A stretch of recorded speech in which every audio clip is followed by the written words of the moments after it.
So this one turned out good.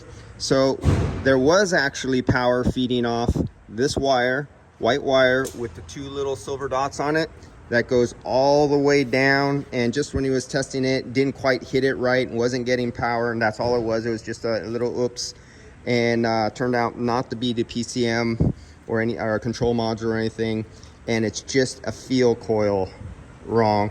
And since this is 10 years old, 100 and some thousand miles, 55. huh? 55. Oh, only 55,000. So you give the customer the option. Do you want the labor to change the feel coil plus the feel coil? Is that price close to a whole compressor? So we're going to look it up. And sometimes these compressors that are complete assemblies are so close to the price of just a clutch assembly or feel coil, it's like, why even do it? Just slap on another compressor. But you give the customer their choice. This choice or that choice. And up to you. What do you want to do? And then they have the leak down there at the O-ring at the suction line going on to the compressor. That was the other thing. And then remember, you have that leak up here too. These O-rings need to be replaced. Yeah. So on top of the so when doing all the so I'll take out the refrigerant right now. I'll recover it so you guys can take it apart, and because it's not working, and see what the customer wants to do.